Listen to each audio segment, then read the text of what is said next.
Hey guys, it's Marianne from Thrive with your Academy video. And in this instance, we're going to have a look at how to work with or customize our table of contents in Word.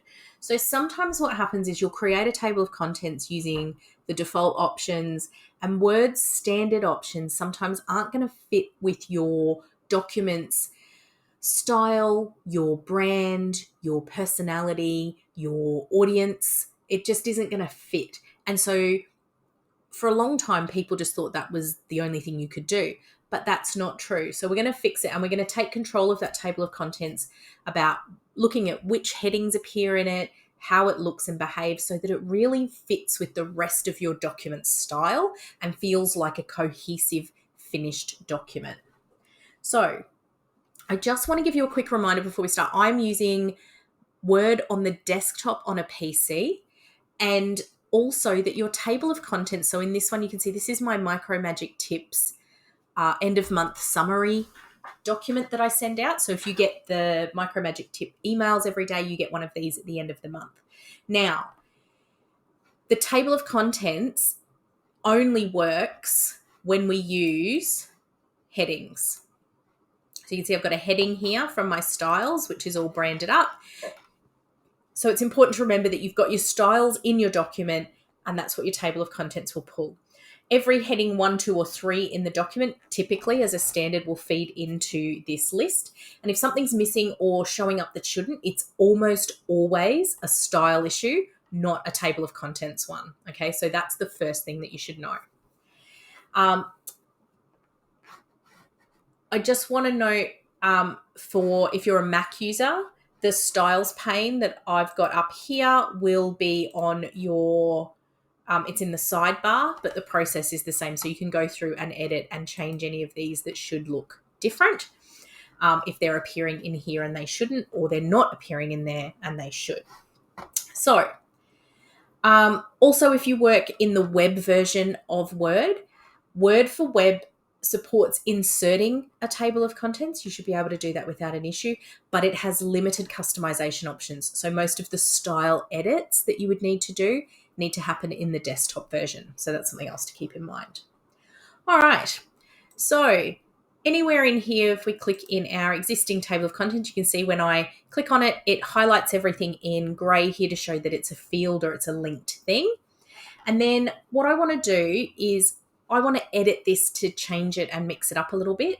So once I've got it highlighted here, I go to the Review tab. No, I don't. I go to the References tab, not the Review tab. And you can see I've got some options here. Table of Contents. If I drop it down, I've got Custom Table of Contents, or I can right-click in here. Actually, no, it's Custom Table of Contents. So this is what I've got at the moment, all right? So this pop-up is about the table of contents that is highlighted. And this is where I can now be very selective about what is and isn't included in it. So you can see at the moment, this is my preview. And so there are a few things we've got. So we can show page numbers or not. So if you've got page numbers in your document and you want them there, yes. Do you want to align the page numbers to the right or left? And do you want to use a tab leader? So things like ... underscores, or none at all. So you can see in mine, I've got none. Would you like to use hyperlinks? So hyperlinks mean that it's a clickable thing, which means whether it's a Word document that you share, which I would never recommend unless you have to, you would hit Control and then click on it. But when you convert it to PDF, that's still a clickable thing as well. All right. So, and then we can change some of these as well. There's some general formats that we can choose. So if we go from template, it's going to take it from here. And the number of levels. Now, this is the number of heading levels that we want to do. So things like heading 1, heading 2, heading 3. So I am going to change this in this instance. I'm going to go to heading 2, so it only shows 1 and 2. So if you don't want page numbers, you would untick this one. If you need them back again, then you tick it. So it's untick or tick. The leader line, So I might want some dots, which will do that. We can do it. We've got some options here in terms of what this looks like, whether we want and which levels we go to. Now you can see here, this is what it looks like in a print preview. I'm going to drop that back to from template. If I was to go OK here and replace it, this is what I get. So one looks pretty much the same. I'm going to click in here again to highlight it. Custom table of contents. So the other options that we've got here, if we click modify, now this is where we can see the list styles. So these are the styles. There are 9 levels of table of contents, which would match your 9 different headings, your 9 different levels of style. And we can list out each of these. They have, for every style that we have in the document, heading 1 through to 9, there is a corresponding TOC, table of contents style, that matches with that. So you can see here, this is TOC 1, and it's a bit tricky to see in the background, but that's what that one there looks like on mine. If I go to TOC 2, that's what these ones are. TOC 3, mine looks virtually the same, and 4, and so on. And you can see they're just getting slightly smaller, and some of them are moving across the indent, and things would change slightly. So you can change the font size. We can do whatever we like. So this is what it looks like, and you can see that. So if I was to change the color, this is what it would look like in my font now, or I might make it this weird gray color that I use. So I'm going to show it to you using that one. So I can change the font. I can change the size. So I could make this one a bit bigger if I wanted to, depending on what I want to do. So if I go like that and we go, okay, this is going to be awful because it's going to change everything. There we go. And that gives me an example. If I want to do that, I'm not going to do that. It would just replace it. So there we go. So now I can go back in. I go back to custom and modify and modify. So that was, I think that was an 11. And it was this color. You can see it's just tightened that up. We'll pop it all back in. So a couple of things to note when it comes to this. When we add a new heading into our document, so if I was to put, let me just pop something at the very end. So if I was to go in here and pop a new, let's go home, one of the, whoops, no, heading 2 it is, that one. We'll call this one tip for the month. So I can add content in here, and then you don't need to rebuild it. You just update the field.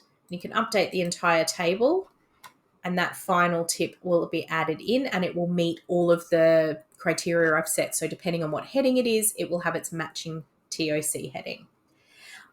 This way, your custom formatting stays, and you're just refreshing the content within it.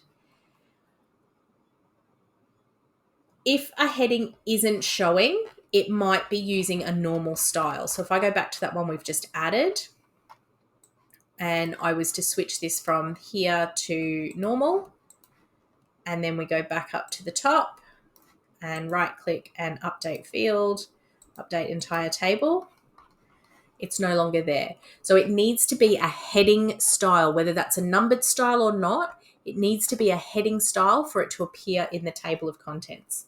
You can also use the options inside your table of contents. So if we go custom, go options in here, and this will tell you what level each style is. So you can decide which headings. You might want heading 3 to be there, and you might decide to use TOC level 2. You might decide to use TOC level 3. Oops, that's not a valid number because equals is not a real number. So you can see in this example, I've only got 1 and 2 and number heading 1 and 2. So whether I was to use headings 1 or 2, anywhere in my document, they will come up in my table of contents. So the table of contents is built from styles, and it uses outline levels. I can take that off as well. So the outline levels are where you get those little drop downs.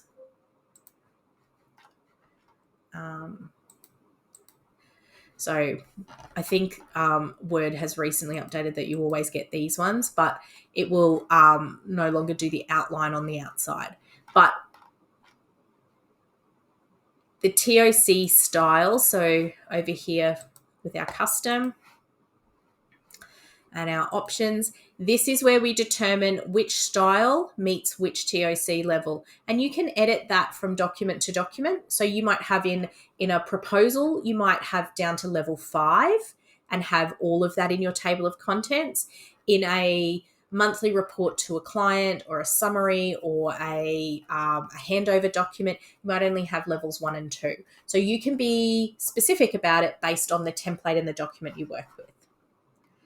Once your table of content matches your document styles, then you won't have to fight with it again. It'll update automatically, it'll look really consistent, and it gives your reader both a really polished and professional first impression when they're reading, but also the ability to navigate your document easily and to find the information that they need.